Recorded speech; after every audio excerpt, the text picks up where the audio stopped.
The invitation arrived on a crisp autumn morning, the envelope a rich cream sealed with the embossed insignia of one of London's most exclusive jewellers, Bainbridge and Penhaligon, purveyors of rare and exceptional jewels. Hercule Poirot, seated at his breakfast table with a perfectly arranged plate of eggs and a single buttered roll, raised an eyebrow as he examined the seal.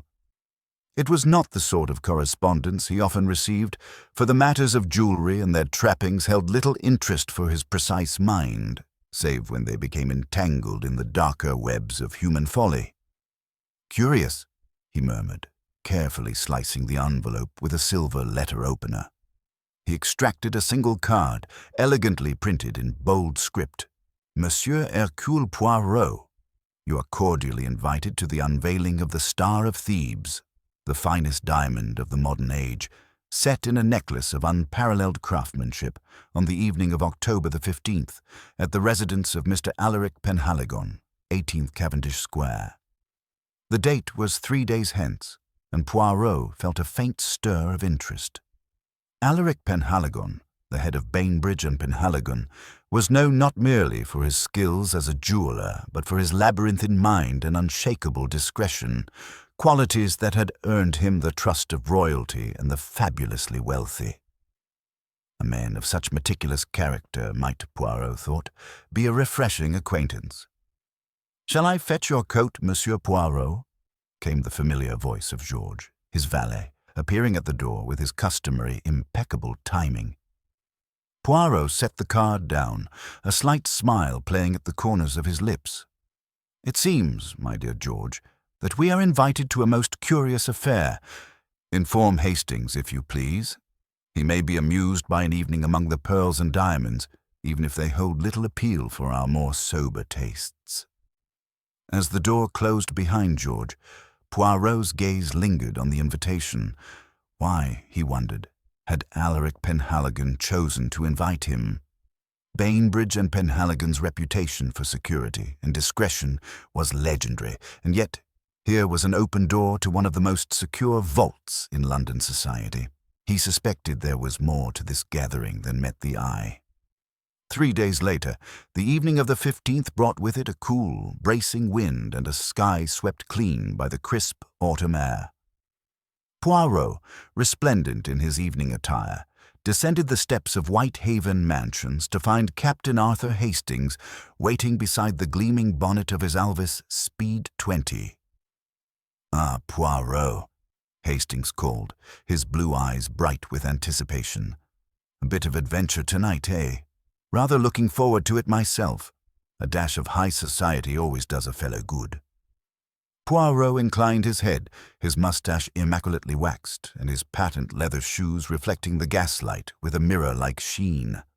"Adventure, mon ami? Perhaps. But I have a feeling that we are being drawn into something far more intricate than the mere unveiling of a diamond." With that, the two men settled into the motor car, and Hastings guided them through the gas-lit streets of London, the tires whispering over damp cobblestones as they approached the imposing facade of 18 Cavendish Square. The house was ablaze with light, every window alive with the glint of crystal and the soft murmur of cultivated voices. As they entered the grand hall, Poirot took in the scene with a practiced eye. The sharp glances exchanged between nervous financiers, the watchful servants moving with silent precision, and the subtle tightening of a gentleman's jaw as a woman at his side glanced too long at another man.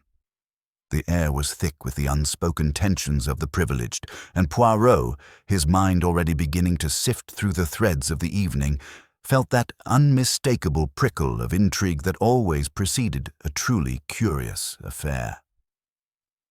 "Ah, Hastings," he said softly, his eyes narrowing as he observed the figure of Alaric Penhaligon at the far end of the room, his hawk-like features carved in pale marble under the chandelier's glow. "I believe we are about to witness a most fascinating puzzle." As they entered the grand reception hall, the atmosphere around them was one of cultivated opulence, the sort that Poirot always found faintly distasteful. Crystal chandeliers threw their fractured light across the polished marble floors, casting sharp reflections that seemed almost too bright, too precise, like the smiles on the faces of the assembled guests. The murmur of polite conversation filled the air, punctuated by the soft clink of champagne glasses and the muted strains of a string quartet nestled in a far corner. "Quite a scene," Hastings whispered as they handed their hats and coats to a waiting butler. "Penhaligon knows how to put on a show." "Oui, mon ami," Poirot replied, his sharp eyes moving slowly across the room, noting every detail, the angle of a man's turned shoulder, the brief flicker of annoyance as a woman adjusted her diamond bracelet, the tight, controlled smile of a waiter as he navigated the crowded space. "But I wonder, is this merely a show of jewels, or a show of another kind altogether?" Before Hastings could respond, a tall, hawk-nosed man in a dark velvet jacket and perfectly tied cravat approached them with the smooth, calculated stride of a man long accustomed to commanding a room. "Mr. Poirot, Captain Hastings," he said, his voice rich and carefully modulated. "Welcome. I am Alaric Penhaligon.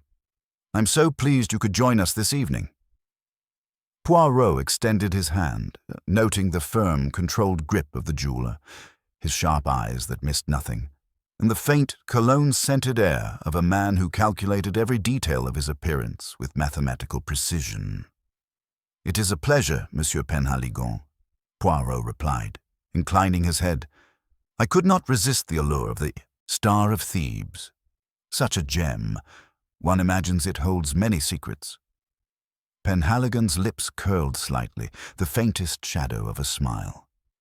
"Indeed, Mr. Poirot, few things reveal character like the pursuit of a perfect jewel. You will find, as I often do, that the price paid for beauty can be far higher than the monetary sum." As Penhaligon turned to greet another guest, Poirot felt a slight, almost imperceptible twinge of tension in the air, a ripple that seemed to pass through the room like the first hint of a storm. He turned to Hastings, his expression thoughtful. "A curious man, our host," he murmured, "and one who chooses his words as carefully as his diamonds. Let us observe, my friend. There is much to learn if one has the patience to watch."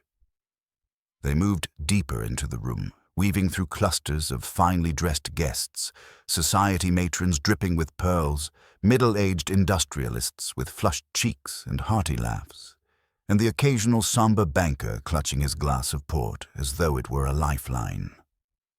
It was then that Poirot's attention was drawn to a striking woman standing near the grand staircase, her dark eyes sharp and intelligent, her slender fingers adorned with a single blazing emerald ring. She watched Penhaligon with a gaze that seemed both wary and calculating, as if she were weighing him against some invisible scale. "Who is that, I wonder?" Hastings whispered, following Poirot's gaze. Poirot's eyes narrowed slightly. "A woman with secrets, I think.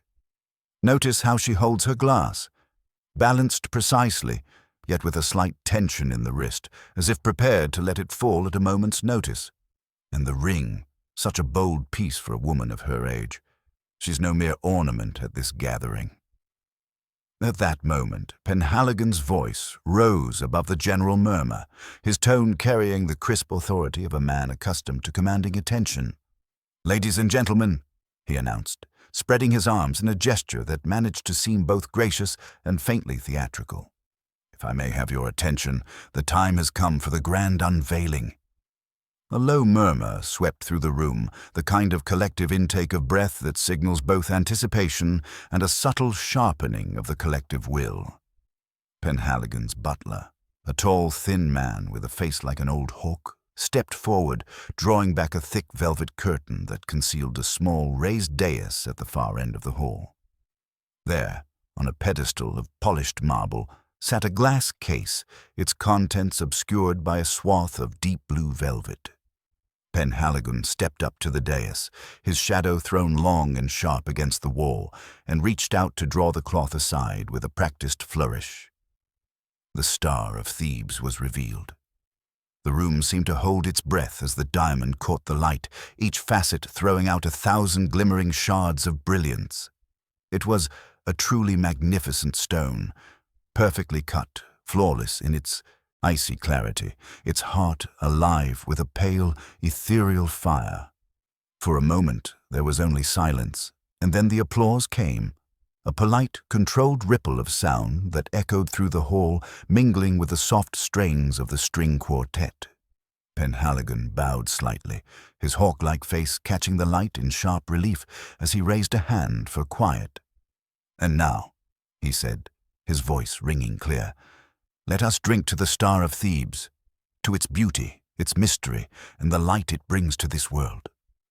Glasses were raised, crystal clinking in a harmonious cascade, but even as the toast was drunk, Poirot's mind was already turning, the little grey cells springing to life. He watched the guests closely, noting the expressions that flickered across their faces, the small, unconscious gestures of those who perhaps knew more than they wished to reveal. As he lowered his glass, he caught the eye of the dark-eyed woman once more, and for the briefest moment he thought he detected a flicker of fear. Poirot's mustache twitched, a small, satisfied movement, and he leaned closer to Hastings, his voice a whisper beneath the rising tide of conversation. "Keep your eyes open, my friend," he said. "I suspect our evening is about to become most intriguing." The soft strains of the quartet faded into a gentle waltz, and the room resumed its polished murmur of conversation. The guests slowly drifting back into their clusters, eyes still glancing toward the pedestal where the Star of Thebes cast its silent fire into the room. Poirot, however, had fixed his attention on a different star, the dark-eyed woman whose reaction to the diamond's unveiling had been as sharp and fleeting as the flash of a blade. As she moved gracefully toward the edge of the room, her emerald ring catching the light with each fluid step, Poirot's sharp eyes caught a brief exchange as a tall, silver-haired man intercepted her near the grand staircase. His posture was stiff, his jaw clenched, the grip of his hand on her forearm just a shade too tight for the practiced ease of polite society. Poirot noted the brief flash of alarm in the woman's eyes, followed by the practiced, brittle smile that she summoned as a mask against the unwanted attention. "Curious," Poirot murmured to Hastings, who had been surveying the scene with the relaxed but vaguely baffled expression of a man unsure whether he was at a jewel unveiling or a military parade. "Eh? What's that, Poirot?" Hastings replied, following his friend's gaze. "Ah, the woman you mentioned earlier. Seems she's found herself a companion." Poirot's eyes narrowed. "Not a companion, I think, but something more akin to a shadow. Observe Hastings, the tightness in his grip, the way he leans in, speaking low but urgently. She is uncomfortable, yet too well practiced to let it show fully. They share a history, I suspect. Perhaps one not entirely harmonious." As they watched, the woman's expression tightened, and she slipped free of the man's grasp with a graceful twist, her dark eyes flashing with a sudden, unmistakable defiance. She moved quickly toward the double doors leading to the rear garden, her gown rustling softly as she passed a pair of astonished guests. The man hesitated for a moment, his face darkening, before he, too, disappeared through the same doors, his stride now tense and purposeful. "Come, Hastings," Poirot said quietly, touching his friend's elbow. "A breath of fresh air, I think, would do us both good. One can only endure so much perfumed air and insincere conversation."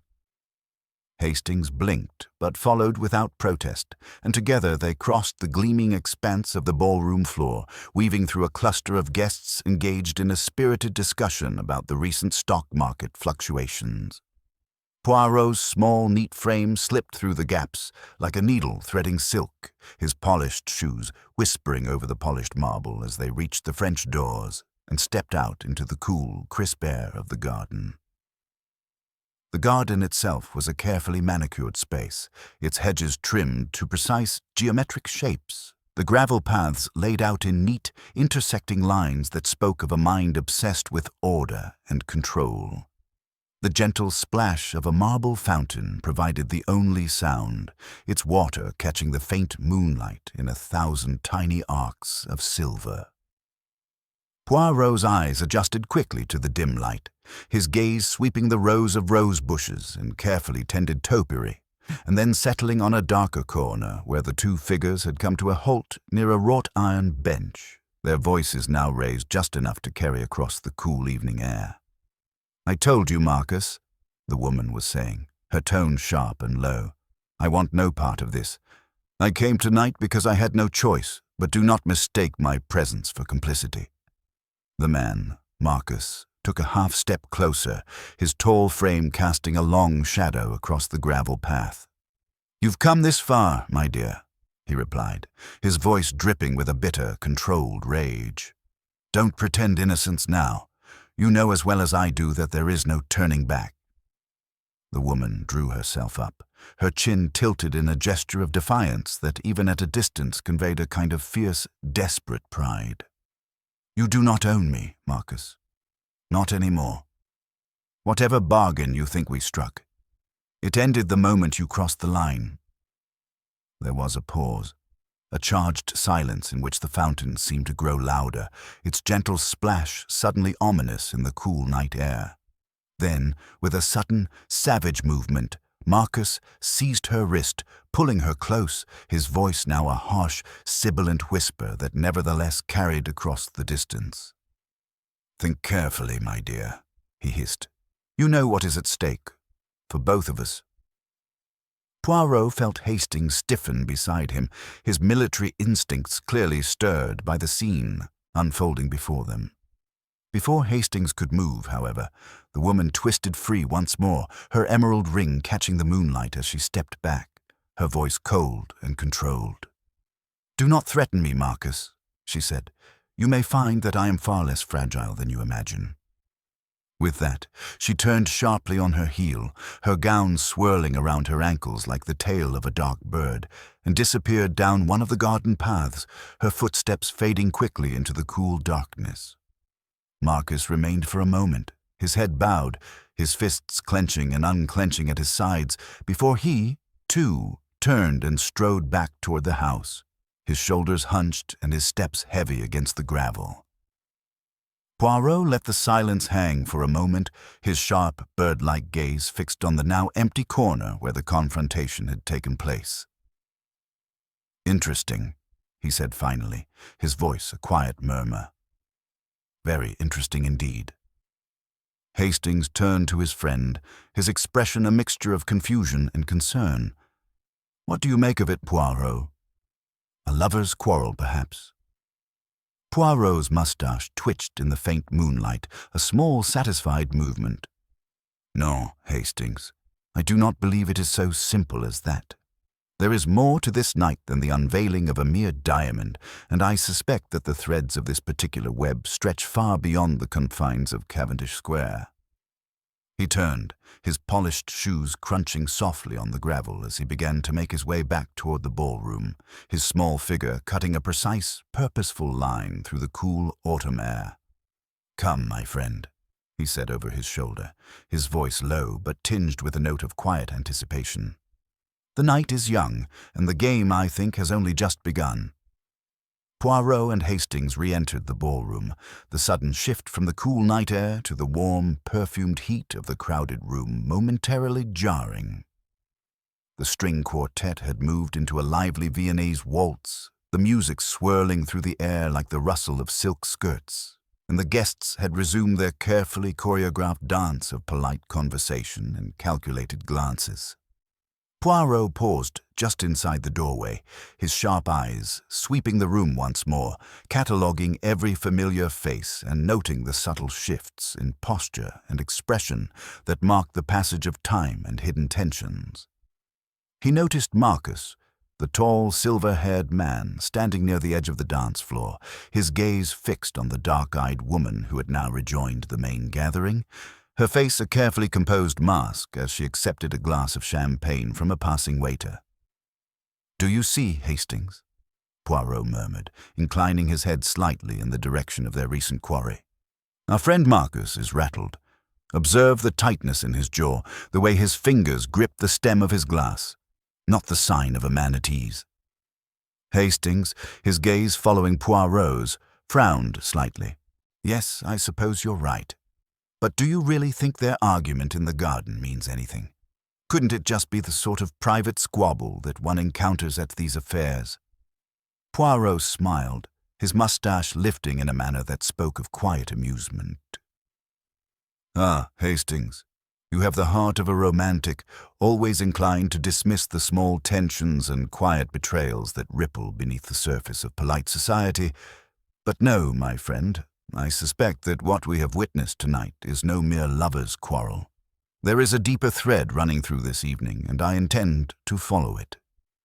At that moment, the crowd shifted slightly as Penhaligon himself reappeared, his hawk-like features catching the light as he made his way toward the center of the room, his sharp eyes cutting through the assembled guests like a blade.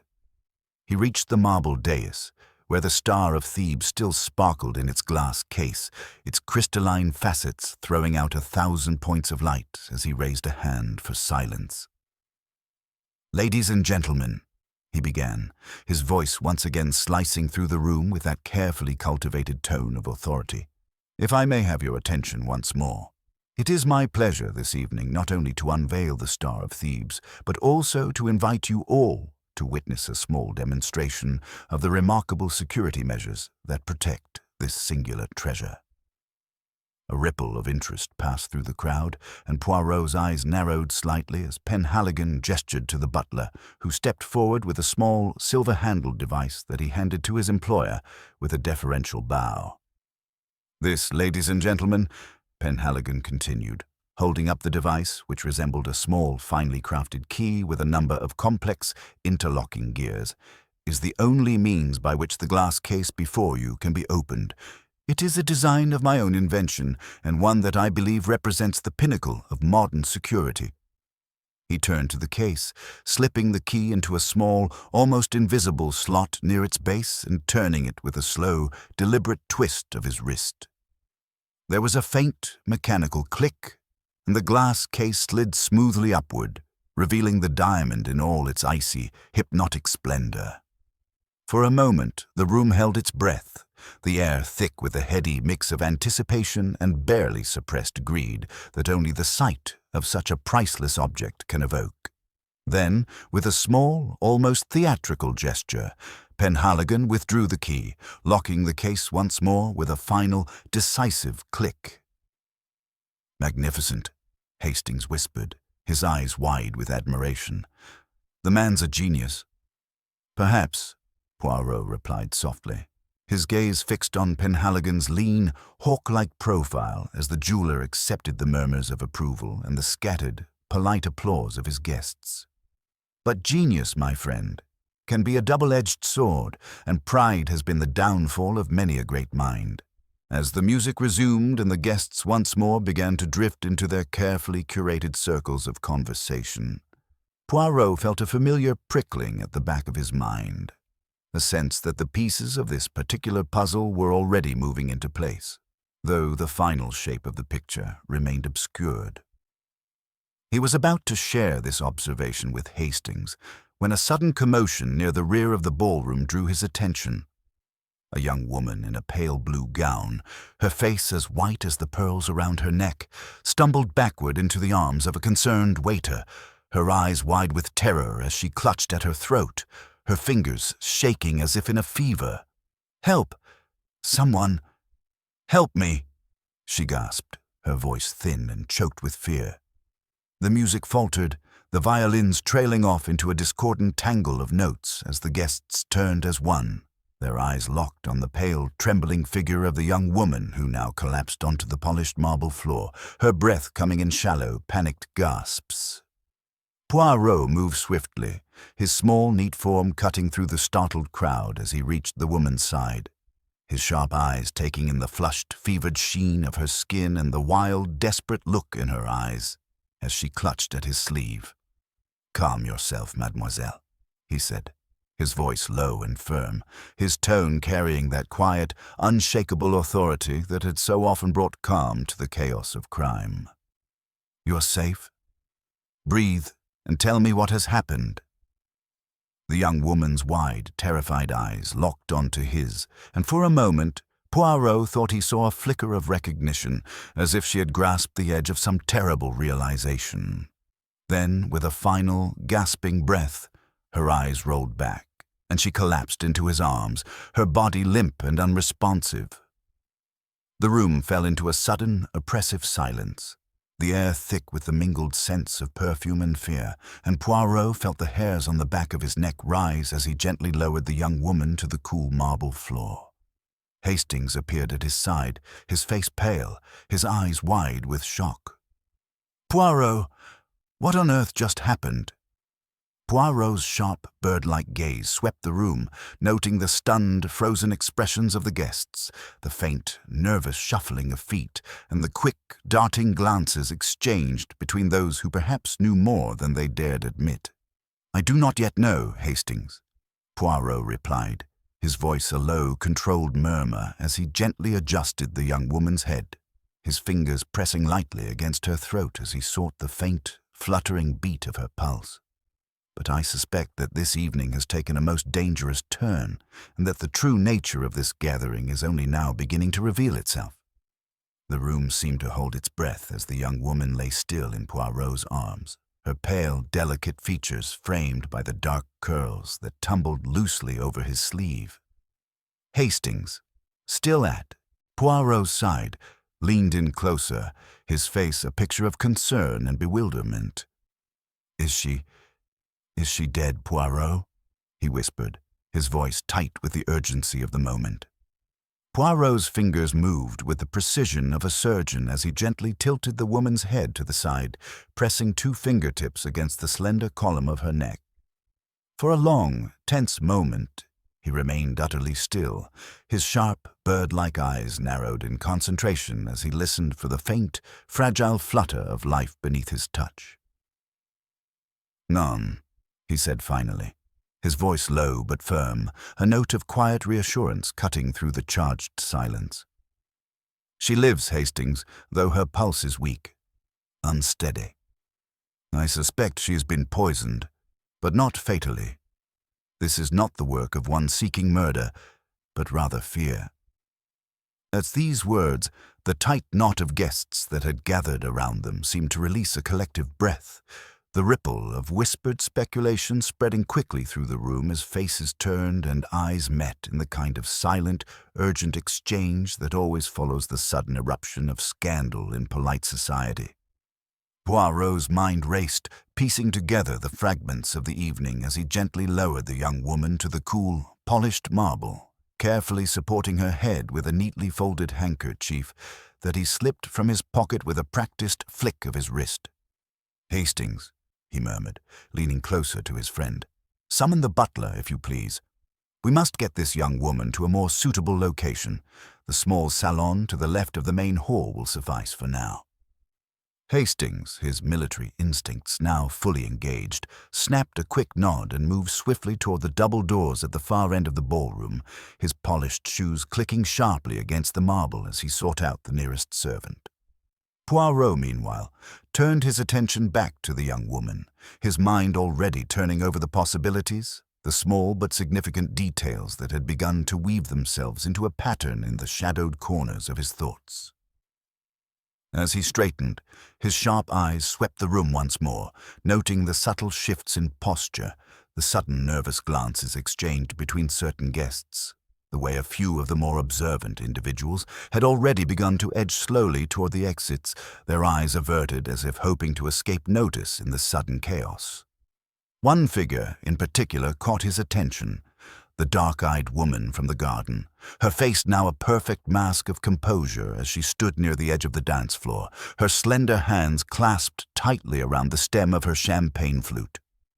Beside her, Marcus hovered like a restless shadow, his jaw tight, his eyes fixed not on the fallen woman, but on Penhaligon, who had taken a half-step forward from his position near the dais, his face a carefully controlled mask of polite concern. Poirot's mustache twitched slightly, a small, satisfied movement that hinted at the slow but steady unfurling of his thoughts as he filed away this latest observation. each piece of the puzzle sliding quietly into place beneath the steady, relentless pressure of his little grey cells. Hastings returned a moment later, the butler in tow, his white-gloved hands folded neatly before him as he inclined his head in a gesture of polite but unmistakable distress. "Monsieur Poirot," the butler intoned, his voice low and steady, "how may I be of service?" Poirot rose smoothly to his feet, his small, neat form cutting a precise line against the polished marble as he gestured toward the unconscious woman at his feet. "Assist me in moving this young lady to the small salon, if you please," he said, his tone brisk but tinged with a note of quiet authority that brooked no argument. "She has suffered a sudden attack, and I fear that to leave her here, exposed to the prying eyes and whispered gossip of the assembled guests, would be both unkind and unwise." The butler nodded, his expression tightening only slightly as he bent to gently lift the young woman's limp form from the cold marble, his movements smooth and practiced as he carefully supported her head and shoulders. Poirot led the way through the murmuring throng, his sharp eyes flicking left and right as he navigated the crowded ballroom, noting the faint, nervous shuffles of feet, the quick, darting glances that spoke of a rising tide of fear and uncertainty.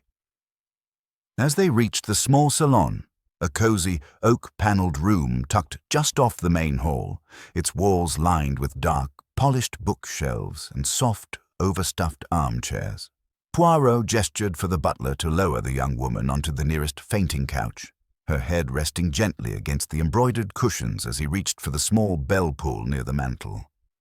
"Summon the doctor, if you please," he said, his tone calm but firm as he met the butler's uncertain gaze. "And ensure that no one disturbs us for the next few moments. I have questions that require immediate answers, and I would prefer to conduct my inquiry without interruption." The butler bowed once more, his white-gloved hands moving with the careful precision of a man accustomed to the quiet rituals of service, as he turned and slipped silently from the room, his footsteps quickly swallowed by the thick, richly woven carpet of the hallway beyond. Poirot turned to Hastings, who had taken up a position near the door, his shoulders squared, his jaw set in a manner that spoke of a man ready for whatever might come next. "Keep watch, my friend," Poirot said softly, his sharp eyes already returning to the unconscious figure on the couch. "I suspect that our young lady has more to tell us than she perhaps intended, and I would rather not be interrupted by those who may have a vested interest in her silence." Hastings gave a brisk nod, his chest swelling slightly with the quiet pride of a soldier called once more to duty, and Poirot allowed himself a small, satisfied smile as he reached for the silver carafe on the nearby side table, his fingers closing around the cool, polished handle as he poured a small measure of water into a delicate crystal glass. "Now," he murmured, his voice a low, reassuring whisper as he leaned closer to the young woman's still, pale face, his sharp eyes noting the faint, fluttering movement of her lashes as she began to stir. "Let us see if we can coax the truth from those trembling lips." Poirot remained by the young woman's side, his sharp, analytical gaze never leaving her pale, trembling form as he carefully arranged the cushions beneath her head, ensuring that her breathing remained steady and unimpeded. Her pulse, though still faint, had begun to strengthen, the frantic flutter of her heartbeat gradually settling into a more regular, if still fragile, rhythm. Hastings hovered nearby, his shoulders tense and his brow furrowed with concern as he kept a watchful eye on the heavy oak door that led back to the bustling ballroom, the muted strains of the orchestra's latest waltz filtering faintly through the thick polished wood. As Poirot leaned closer to the young woman, his sharp eyes catching the faint flicker of her eyelids as she slowly began to regain consciousness, he felt the familiar, electric thrill of a puzzle beginning to reveal its hidden contours, the first tantalizing glimmers of understanding threading their way through the fog of confusion and misdirection that surrounded this evening's events. The woman's eyes fluttered open, her lashes quivering for a moment as she struggled to focus, her dark irises darting wildly as she took in her unfamiliar surroundings, the deep, shadowed recesses of the oak-paneled salon, the soft, flickering glow of the fireplace casting long, shifting shadows against the leather-bound volumes that lined the walls. Poirot leaned back slightly, his expression one of gentle reassurance as he met her startled gaze, his moustache twitching slightly in a manner that spoke of quiet, unshakable confidence. "Calm yourself, mademoiselle," he said softly, his voice low and steady, each word a carefully measured note in the delicate symphony of his interrogation. "You are safe here, I assure you. You have had a most trying experience, but you are among friends now. My name is Hercule Poirot, and I will see to it that no harm comes to you." For a moment, the young woman's eyes remained wide and unfocused, her breath coming in shallow, uneven gasps as she clutched at the edge of the velvet couch, her slender fingers digging into the rich, embroidered fabric with a desperate, white-knuckled grip. Then, gradually, her gaze began to clear, the wild, unfocused terror in her eyes giving way to a more calculated, wary awareness as she slowly straightened, her slender form leaning back against the cushions as she forced herself to breathe deeply, her shoulders rising and falling with the slow, measured rhythm of a woman determined to regain control of her scattered senses. "Poirot," she whispered, her voice a thin, trembling thread of sound that wavered uncertainly in the thick, shadowed air of the salon. I know that name. The detective, yes?" Poirot inclined his head slightly, his dark, bird-like eyes never leaving her pale, delicate face as he leaned forward, his fingers steepled before him in a gesture of quiet, focused intensity. "Indeed, mademoiselle," he replied, his voice soft but unyielding, each word carrying the quiet, inexorable force of a blade slipping silently between the ribs of a carefully constructed alibi. "And if you will permit me, I should like to ask you a few questions. I believe that you, perhaps more than anyone else in this house, may hold the key to the riddle that has been placed before me this evening." The young woman hesitated, her dark eyes flicking nervously toward the door, her slender hands tightening once more around the edge of the couch, as if seeking the solid reassurance of the embroidered fabric against her trembling palms. Poirot noted this small, instinctive gesture, his sharp mind seizing upon it as a hawk might a sudden, darting movement in the underbrush, and he allowed himself a small, satisfied smile as he leaned closer, his sharp, bird-like features framed by the warm, flickering light of the fire. "Tell me, mademoiselle," he continued, his voice dropping to a low, confidential murmur, his dark eyes gleaming with the quiet, focused intensity of a predator closing in on its prey. "What is it that you fear? What shadow has so shaken you that you would collapse in the midst of a crowded ballroom, your very breath stolen by terror?" For a long, tense moment, the young woman remained silent, her wide, dark eyes locked on his, the rapid, shallow rise and fall of her chest the only outward sign of the frantic, whirling thoughts that no doubt raced through her mind.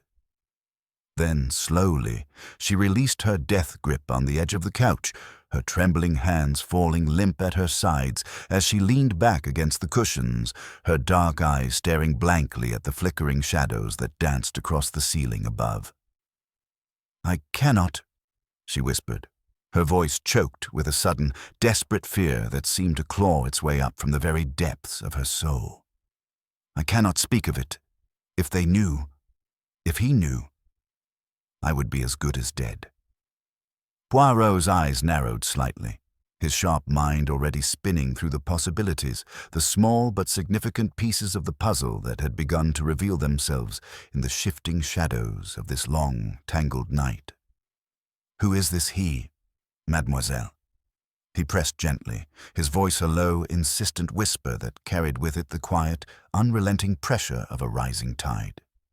"Who holds such power over you that you would rather risk death than speak his name?" The young woman's eyes widened once more, her dark lashes quivering against her pale cheeks as she shook her head violently, her slender hands once more clutching at the edge of the couch, her knuckles white with the force of her grip. "I cannot," she repeated, her voice rising to a thin, desperate wail that seemed to echo off the dark, polished walls of the salon, the sound cutting through the thick, shadowed air like the jagged edge of a broken glass. "You do not understand. You cannot possibly understand. If he knew that I had spoken, that I had betrayed him." Poirot's eyes darkened, his sharp mind already spinning through the countless possible connections, the hidden threads of influence and fear that might bind this terrified woman to the shadowy figure that now loomed at the center of his thoughts. A dark, faceless presence whose name remained just beyond his grasp. "Fear not, mademoiselle," he murmured softly, his voice a low, reassuring rumble in the shadowed gloom of the salon. "Hercule Poirot has never been a man to be easily cowed or deterred. Tell me what you know, and I promise you that no harm shall come to you." For a moment, the young woman's wide, frightened eyes locked onto his, her slender form trembling with the force of her barely controlled terror. The thin, fragile thread of her self-control stretched to the breaking point beneath the quiet, unrelenting pressure of Poirot's inquiry. Then, with a final, shuddering breath, she closed her eyes, her slender frame sagging against the embroidered cushions as she whispered the words that would set in motion the final, irrevocable turn of the wheel, the point at which the slow, steady grind of the machinery of justice would begin its inexorable march toward the final, fateful revelation. "It is the jeweler," she whispered, her voice a thin, broken thread of sound that seemed to echo off the dark, polished walls of the salon, the name falling from her lips like a stone dropped into the still, shadowed depths of a hidden pool. "He is the one you must fear, the one who holds all of our lives in his hands." The name hung in the air like the distant, echoing toll of a funeral bell. The jeweler. Poirot felt a slight tightening in his chest, a small but unmistakable prickle of interest that stirred his ever-active mind into even sharper focus. He had encountered many such shadowy figures over the course of his career, men and women who thrived in the darkness between law and chaos, their hands forever stained with the unseen dirt of deception and intrigue. But there was something in the way this young woman whispered the name, a note of deep, unshakable fear that hinted at a power greater and more insidious than mere criminal cunning. He watched as the young woman slumped back against the embroidered cushions, her dark eyes unfocused, her breathing still shallow and uneven as she clutched at the edge of the velvet settee, her slender fingers trembling against the rich embroidered fabric. Hastings, who had remained silent through the tense exchange, leaned forward slightly, his sharp blue eyes flicking between Poirot and the pale, frightened figure before them. "The jeweler?" he whispered, his voice tight with the quiet, urgent curiosity of a soldier suddenly aware that the battlefield is far larger and more dangerous than he had first imagined. "Who is this fellow Poirot? Some sort of underworld figure, I presume." Poirot inclined his head slightly, his sharp, bird-like eyes never leaving the young woman's trembling form as he carefully weighed his words, his mind already sifting through the countless possible connections, the hidden threads of influence and fear that might bind this terrified woman to the dark, faceless figure whose name had only just been whispered into the shadowed air of the salon. "Perhaps, Hastings," he replied softly, his tone one of quiet, measured caution, each word a carefully placed piece in the slowly emerging puzzle that now consumed his every thought. "Or perhaps something even more dangerous? A man who moves not merely in the shadows, but in the very hearts and minds of those he controls, a man whose power is born not of violence, but of fear."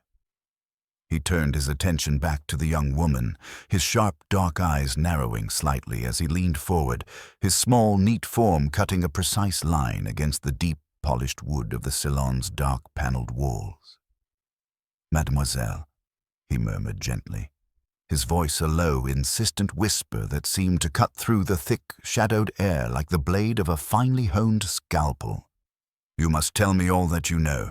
If you truly fear this man, this jeweler, then you must trust in Hercule Poirot to protect you. No harm shall come to you, I give you my word." For a long, tense moment, the young woman remained silent, her wide, dark eyes locked on his, the rapid, shallow rise and fall of her chest the only outward sign of the frantic, whirling thoughts that no doubt raced through her mind. Then, slowly, her gaze flicked toward the heavy oak door that led back to the ballroom, her dark eyes narrowing slightly as she seemed to weigh the risks, the countless possible outcomes that stretched before her like the branching corridors of some vast, shadowed labyrinth. Finally, with a small, shuddering breath, she closed her eyes, her slender frame sagging against the embroidered cushions, as if the act of speaking the words that now hovered on her lips had already drained her of the last remnants of her strength and resolve. "I cannot," she whispered, her voice a thin, broken thread of sound that seemed to echo off the dark, polished walls of the salon, the words trembling in the shadowed air like the faint, dying notes of a distant, unseen violin. "I cannot tell you everything, monsieur. I dare not. But I will tell you this. The jeweler is not merely a man. He is a force, a presence that moves like a shadow through the lives of those who cross his path, leaving only fear and ruin in his wake."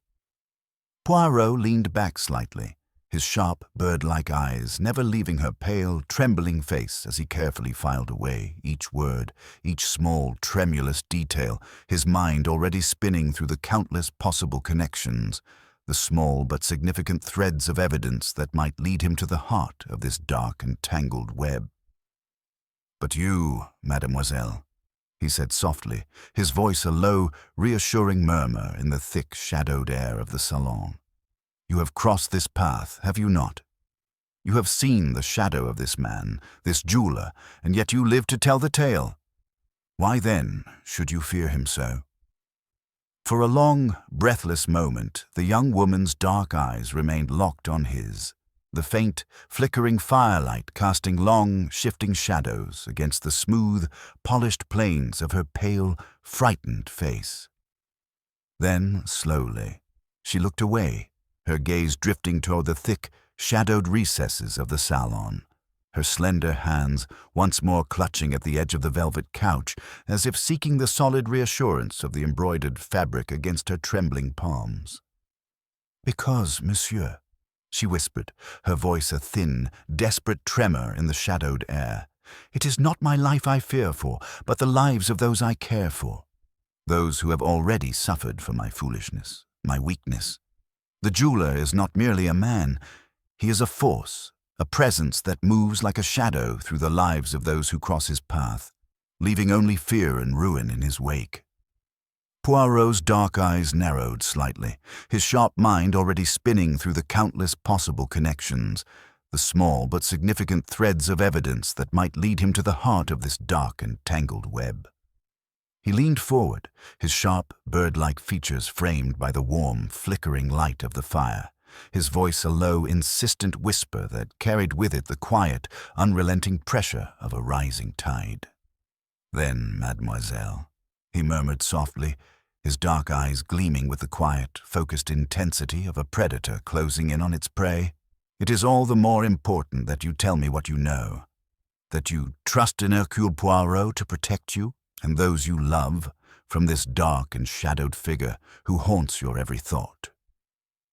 For a long, tense moment, the young woman's wide, frightened eyes locked onto his, her slender form trembling with the force of her barely controlled terror, the thin, fragile thread of her self-control stretched to the breaking point beneath the quiet, unrelenting pressure of Poirot's inquiry. Then, with a final, shuddering breath, she closed her eyes, her slender frame sagging against the embroidered cushions as she whispered the words that would set in motion the final, irrevocable turn of the wheel, the point at which the slow, steady grind of the machinery of justice would begin its inexorable march toward the final, fateful revelation. "He knows," she whispered, her voice a thin, broken thread of sound that seemed to echo off the dark, polished walls of the salon. "He knows that I have betrayed him, that I have spoken to you, and for that he will not forgive me." Poirot's dark eyes remained fixed on the young woman's trembling form, his mind already spinning through the countless possible connections, the small but significant threads of evidence that might lead him to the heart of this dark and tangled web.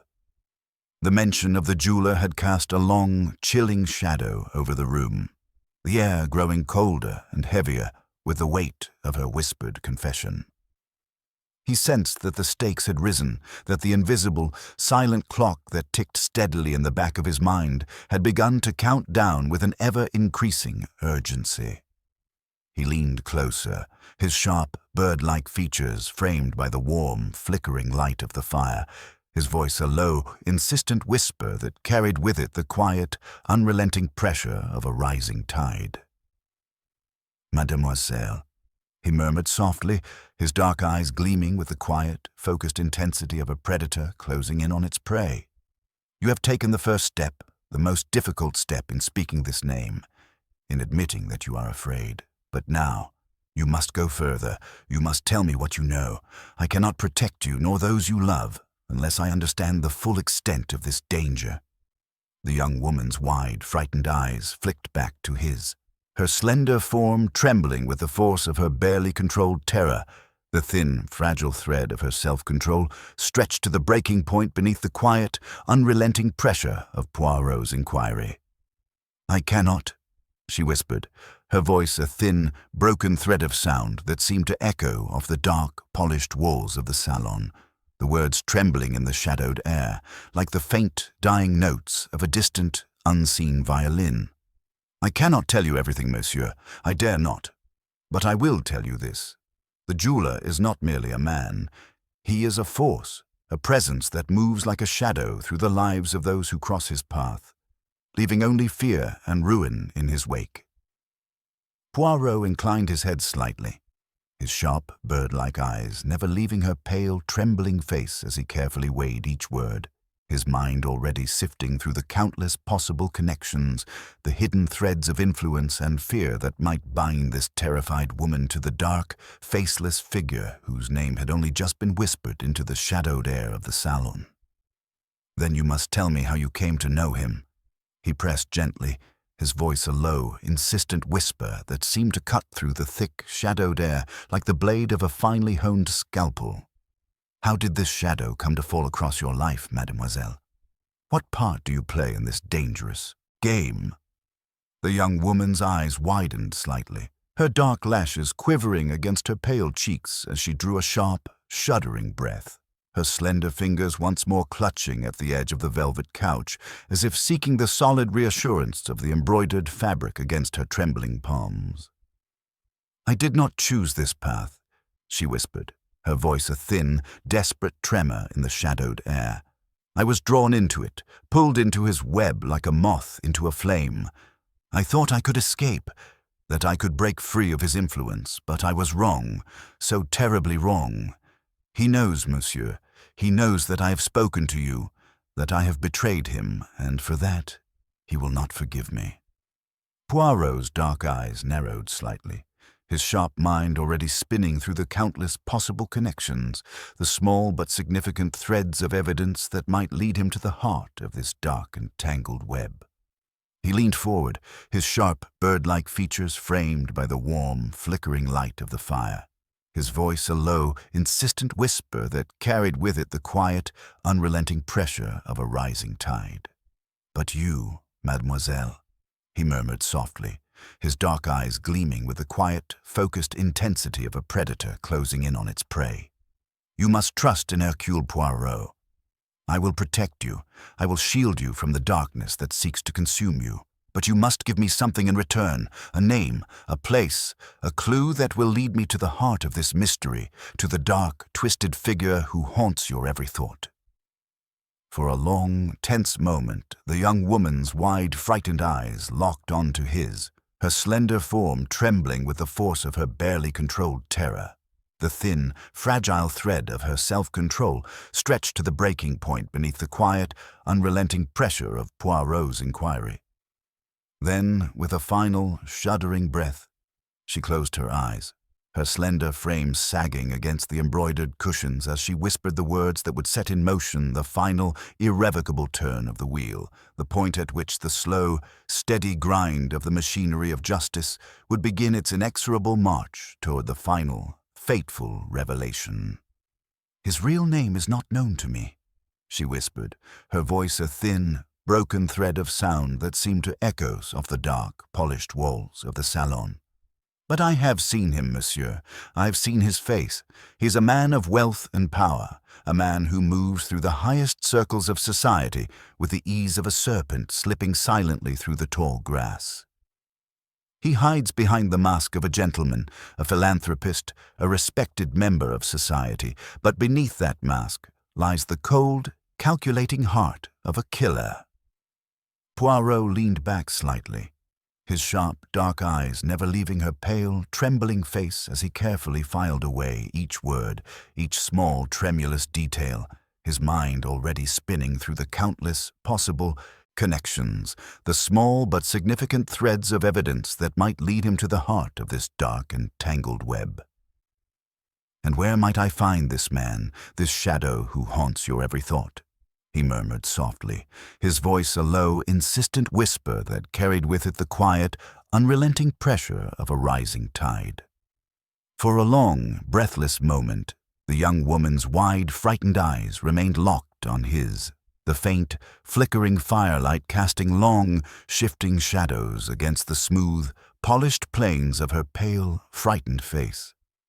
Then, slowly, she looked away, her gaze drifting toward the thick, shadowed recesses of the salon, her slender hands once more clutching at the edge of the velvet couch as if seeking the solid reassurance of the embroidered fabric against her trembling palms. "You will find him," she whispered, her voice a thin, desperate tremor in the shadowed air. "Where the light never touches, where the shadows gather thick and deep, in the heart of the city, where the wealthy and the powerful come to play their dangerous games. You will find him in the House of Shadows." The fire in the salon crackled softly, the gentle hiss and pop of the burning logs, the only sound that filled the heavy, smoke-laden air, as Poirot leaned back in his chair, his sharp, dark eyes never leaving the pale, trembling form of the young woman before him. Her whispered confession had set his mind spinning, the carefully constructed threads of his investigation twisting and weaving themselves into a new, darker pattern that hinted at a far more dangerous adversary than he had first imagined. The jeweler, a shadowed figure who moved like a ghost through the upper echelons of London society, a man whose influence reached into the very heart of the city's wealth and power, his true identity hidden behind a mask of respectability and charm. Poirot's keen mind sifted through the countless possible connections, the subtle but significant threads of evidence that might lead him to the heart of this dark and tangled web. The young woman's words echoed in his thoughts. A man of wealth and power, a respected member of society, a serpent moving silently through the tall grass. He closed his eyes for a moment, his sharp, bird-like features framed by the warm, flickering light of the fire as he considered the possibilities, the countless small but critical details that might reveal the true nature of this dangerous, shadowed figure. At length, he opened his eyes, his dark, penetrating gaze once more fixing itself on the young woman's pale, trembling face. "Merci, mademoiselle," he murmured softly, his voice a low, reassuring murmur in the thick, shadowed air of the salon. "You have been most brave, most courageous. In speaking these words, you have given me a great gift, a precious clue that may yet lead me to the heart of this dark and twisted mystery." The young woman's wide, frightened eyes flicked back to his, her slender form trembling with the force of her barely controlled terror, the thin, fragile thread of her self-control stretched to the breaking point beneath the quiet, unrelenting pressure of Poirot's inquiry. For a long, breathless moment, she remained silent, her dark eyes locked on his, the faint, flickering firelight casting long, shifting shadows against the smooth, polished planes of her pale, frightened face. Then, with a final, shuddering breath, She closed her eyes, her slender frame sagging against the embroidered cushions, as if the act of speaking the words that now hovered on her lips had already drained her of the last remnants of her strength and resolve. "Thank you, monsieur," she whispered, her voice a thin, broken thread of sound that seemed to echo off the dark, polished walls of the salon. "I only hope that my small act of courage has not come too late, that the darkness I have fled for so long has not already claimed those I hold dear." Poirot inclined his head slightly, his sharp, bird-like eyes never leaving her pale, trembling face as he carefully weighed each word, his mind already sifting through the countless possible connections, the hidden threads of influence and fear that might bind this terrified woman to the dark, faceless figure whose name had only just been whispered into the shadowed air of the salon. "Fear not, mademoiselle," he murmured softly, his voice a low, insistent whisper that carried with it the quiet, unrelenting pressure of a rising tide. "Hercule Poirot is on the case, and I have never yet failed to unravel even the most tangled of mysteries." With a small, reassuring nod, he rose to his feet, his small, neat form cutting a precise line against the deep, polished wood of the salon's dark-paneled walls. He took a moment to adjust his immaculate, perfectly pressed cuffs, his sharp, dark eyes never leaving the pale, trembling form of the young woman as he considered his next move, his mind already spinning through the countless possible connections, the small but significant threads of evidence that might lead him to the heart of this dark and tangled web. "Hastings," he murmured softly, his sharp, dark eyes flicking to his friend's tall, sturdy form as the Englishman rose to join him, his sharp blue eyes flicking between Poirot and the young woman with a look of quiet, urgent curiosity. "We must go at once. The game is afoot, as our dear friend Sherlock Holmes would say, and there is no time to waste." Hastings hesitated for a moment, his sharp blue eyes flicking between Poirot's small, neat form and the pale, trembling figure of the young woman still slumped against the embroidered cushions of the velvet settee, her wide, frightened eyes fixed on the dark, shadowed recesses of the salon as if expecting some unseen, silent predator to emerge from the darkness at any moment. "Of course, Poirot," he replied at length, his deep, firm voice carrying a note of quiet, urgent determination that seemed to echo off the dark, polished walls of the salon. "But where are we to go? What is our next move in this dark and twisted game?" Poirot's sharp, bird-like eyes narrowed slightly, his keen mind already spinning through the countless possible connections, the small but significant threads of evidence that might lead him to the heart of this dark and tangled web. He took a small, precise step toward the heavy oak door that led back to the ballroom, his sharp, dark eyes never leaving the pale, trembling form of the young woman as he spoke, his voice a low, insistent whisper that carried with it the quiet, unrelenting pressure of a rising tide. "To the House of Shadows, my friend," he murmured softly, his dark eyes gleaming with the quiet, focused intensity of a predator closing in on its prey. "To the heart of the darkness itself, where the final pieces of this twisted puzzle may yet reveal themselves."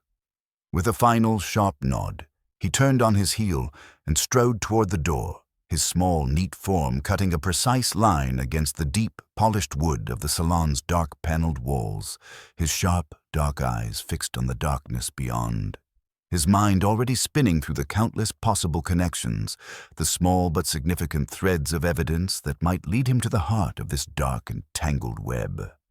And as the heavy oak door swung silently shut behind him, the faint, flickering firelight casting long, shifting shadows against the smooth, polished planes of the dark-paneled walls, the small, neat figure of Hercule Poirot disappeared into the darkness beyond, his sharp, dark eyes fixed on the distant, unseen prize that now lay just beyond his grasp. The truth, the final, terrible truth that would bring the jeweler to justice and restore the fragile balance of order and reason to the shadowed, uncertain world in which he moved. The fog had thickened by the time Poirot and Hastings stepped out into the night, curling in soft, damp tendrils around the wrought iron railings of the Rowley mansion and swallowing the street lamps in ghostly halos. Hastings wrapped his coat tightly about him, but Poirot, immaculate in his tailored overcoat and gloves, strode forward with purpose, as if the very night yielded to his certainty. Their cab ride across Mayfair was taken mostly in silence.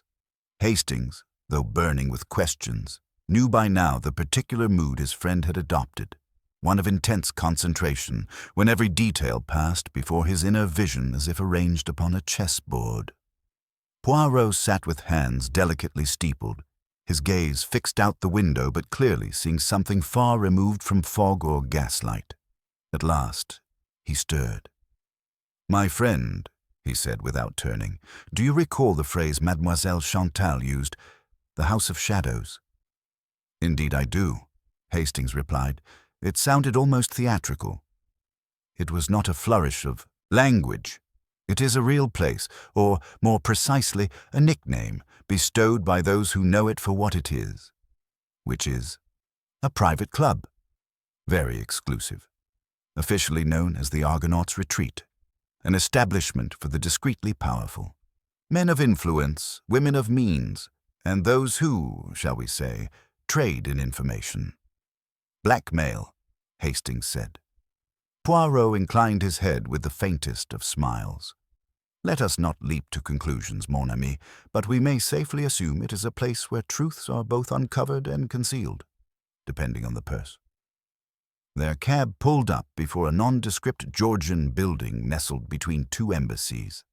A liveried doorman opened the door without comment.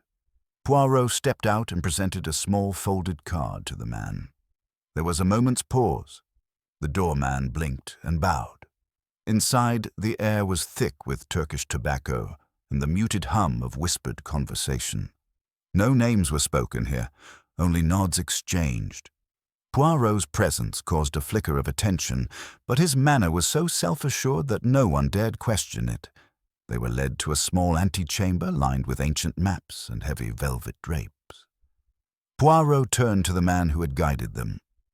"Tell Monsieur Archer that Monsieur Poirot requests but 5 minutes of his time. No more." The name worked like a key in a hidden lock. The attendant disappeared at once. Hastings leaned close. "Archer, is that?" "One of the directors. Silent, naturally. But nothing within this club escapes his notice, and if the jeweler truly frequents this place, Archer will know."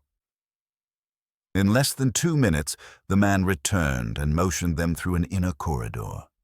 They were led to a lounge where a tall, silver-haired gentleman stood at the window overlooking a shadowy garden courtyard. He turned as they entered, and Poirot gave a small, courtly bow.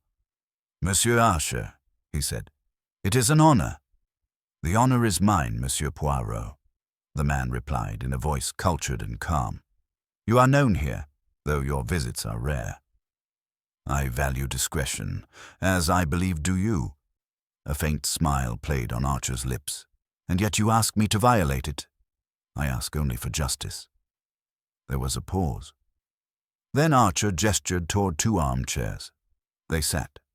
"You're looking for the one they call the jeweler," Archer said, not unkindly. "I cannot give you a name, but I can give you something better. A pattern." "I'm listening," said Poirot. Archer drew a breath, then spoke slowly. "The man you seek does not work alone. He leverages trust, old friends, silent partnerships, second-hand connections. He cultivates vulnerable minds, not merely criminals, but those with reason to fear disgrace. He does not blackmail in the traditional sense. He sets traps of perception, arranges matters so that his victims entrap themselves. He profits from ruin." "Fascinating," Poirot murmured. "And where does this web connect?" "In 2 days, a private auction is to be held in Richmond." Very quiet, very hush-hush. Diamonds, art, stolen antiquities, most of it untraceable. "Your man will be there." Poirot rose. "Merci, monsieur. You have done a great service. And justice, I promise, will not forget." Archer said nothing, but his nod was solemn. Back in the cab, Hastings was ablaze. "This is it, Poirot. The final act. The jeweler will be there, and we shall finally see his face." Poirot said nothing for a moment, then spoke softly. "Hastings, mon ami, it is not enough to see his face. We must understand it. This man has manipulated lives with the cold precision of a craftsman, and yet—" He paused. "Yes," Hastings prompted, "and yet there is one element that troubles me still. The murder of André Leclerc. It is too blunt, too hasty. The jeweler prides himself on traps, not executions, which means—" "Means? It was personal, and that, Hastings, tells us more than all his quiet dealings." They spent the next day laying quiet groundwork. Poirot dispatched discreet telegrams, arranged for legal supervision at the Richmond estate, and even engaged Inspector Cray to attend in plain clothes. Hastings, though bursting with anticipation, followed orders with military efficiency, making contact with Lucien Morel and sending word to Mademoiselle Chantal, who agreed to accompany them to Richmond. "She must see the final moment," Poirot said, "for it is she who lit the match."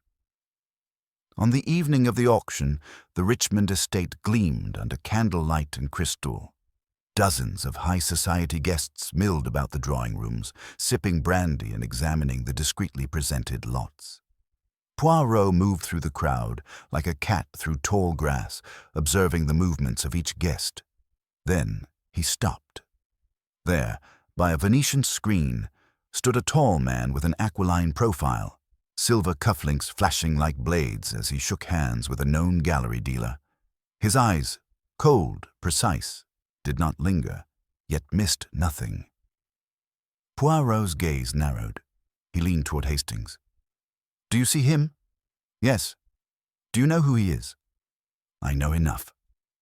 At Poirot's signal, Cray moved silently into place. Poirot approached the man with elegant ease. "Bonsoir, Monsieur Radcliffe," he said. The man turned, surprised. "I beg your pardon? You are known to many as an art advisor, but to a few by another name entirely." Radcliffe's face remained composed. "You have mistaken me." "I do not think so. The jeweler sets traps, does he not? He binds his victims with their own weaknesses, but the final trap, monsieur, is of your own making." Radcliffe's lips twitched. "What are you implying?" Poirot stepped closer. "I imply that you arranged the murder of André Leclerc not for profit, but to silence a conscience. He refused to manipulate Chantal further. He was your final loose thread."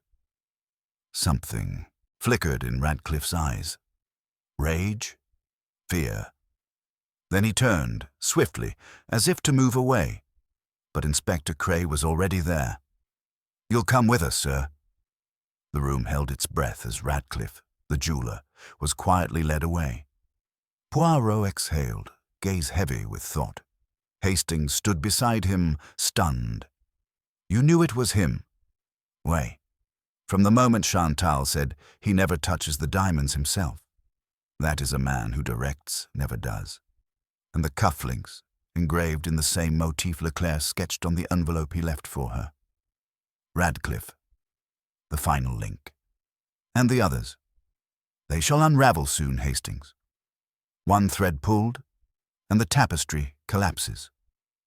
Poirot turned, his voice soft. "Justice has found its mark." Hastings looked at his friend and nodded. "Brilliant as ever." Poirot gave a small smile. "The little grey cells, Hastings. Always." The wind had shifted by morning, no longer laden with fog, but crisp and cold, with a clarity that seemed to mirror the sudden unmasking of deceit from the night before. Hercule Poirot stood at the tall window of his lodging near Grosvenor Square, hands folded neatly behind his back, gazing down at the street below. From the drawing-room behind him came the unmistakable rustle of a newspaper and the occasional grunt of disbelief from Hastings, who was deep into the morning's headlines. "They're calling it the Richmond scandal," Hastings muttered, laying the paper flat with an exasperated sigh. "Radcliffe's arrest is front page. At least 3 members of Parliament implicated through his connections. The papers are having a field day. I suppose we've broken quite a ring of corruption." Poirot turned slowly, his expression unreadable. Yes, my friend, but scandal is only the surface. What lies beneath, that is where the truth matters most. Hastings set the paper aside. You're still thinking of Leclerc? Ah, pauvre André.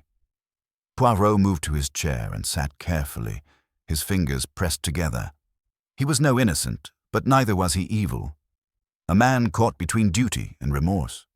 He tried to step away from the abyss, and for that, he paid with his life. You're sure it was Radcliffe who ordered it? Poirot nodded slowly. Certain. André had begun to speak of ending the arrangement with Chantal, even hinted at confessing. Radcliffe understood the risk. He could not afford loose ends. There was a pause before Hastings asked, "And Chantal?" "She will not be charged," Poirot said. "Cray agrees. She was manipulated, groomed into her role from youth, a tool in the jeweler's hands. Her cooperation and the evidence she brought ensured Radcliffe's downfall. She is free now, though what she will do with that freedom I cannot say." A knock at the door interrupted their thoughts. Poirot rose to answer it himself. A uniformed constable stood outside, tipping his hat politely. "Message for you, sir, from Inspector Cray." Poirot accepted the sealed envelope with a murmur of thanks and read it carefully, eyes narrowing. He turned to Hastings. "They have searched Radcliffe's private vault in Paddington. Inside they found more than stolen art. Documents, ledgers, names, dates, payments, a web of transactions stretching across years, and—" He paused. "A final piece." "What is it?" Poirot held up the note. A single envelope, marked simply, "For Hercule Poirot." Hastings blinked. "He wrote you a letter?" Poirot opened a small drawer and retrieved his gloves and hat. "We must go at once." They reached the Paddington Station Vault facility within the hour, where Cray met them, his face stern and drawn. "It's all there," he said quietly. "Radcliffe was more meticulous than we imagined. Nearly 2 decades of calculated deceit, and the letter, well, see for yourself." The envelope was thick cream, sealed with red wax. Poirot took it delicately, breaking the seal with a letter opener as if performing a surgical procedure.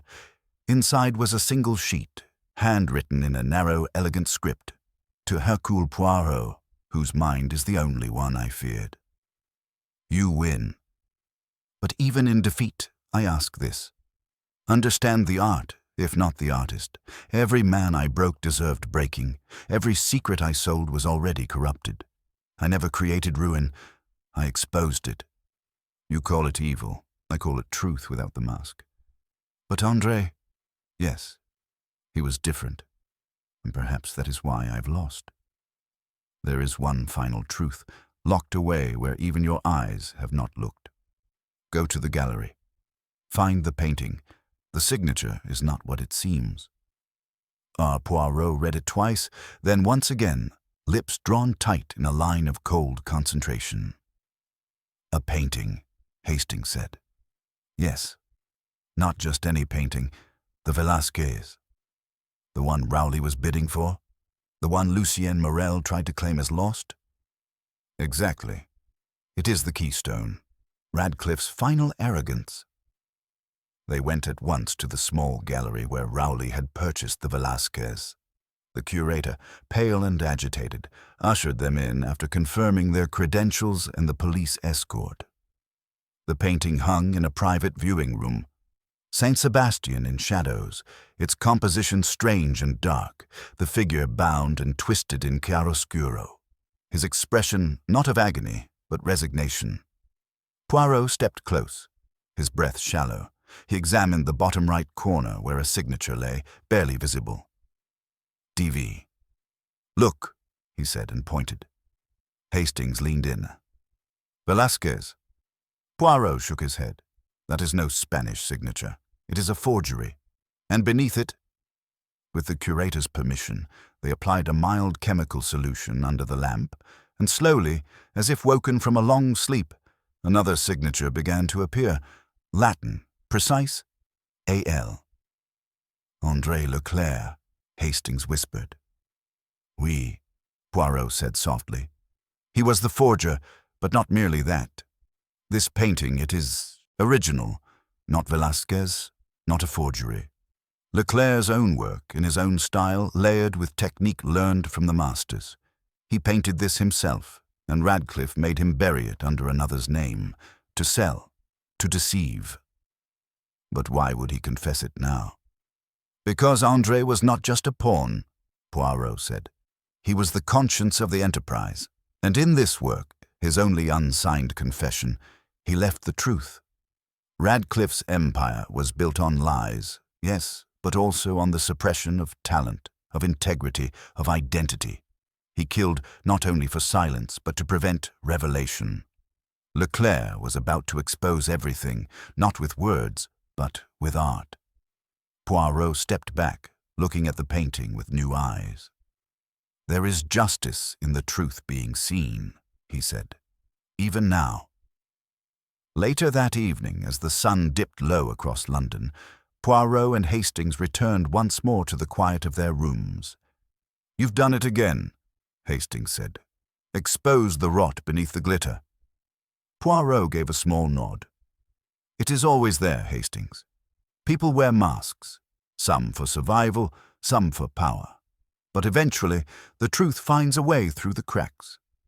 Hastings poured a glass of brandy and handed one to his friend. "Do you think Radcliffe will speak? Name his accomplices?" Poirot stared at the fire. "No. He has said all he will, but we have enough. The edifice will fall." He raised his glass in a quiet toast. "To justice." Poirot shook his head gently. "To conscience. For without it, there can be no justice at all." They sat together in silence, the fire crackling softly between them. Outside, London rolled on, oblivious and eternal. But within one small flat, a case had ended, and the last mask had fallen.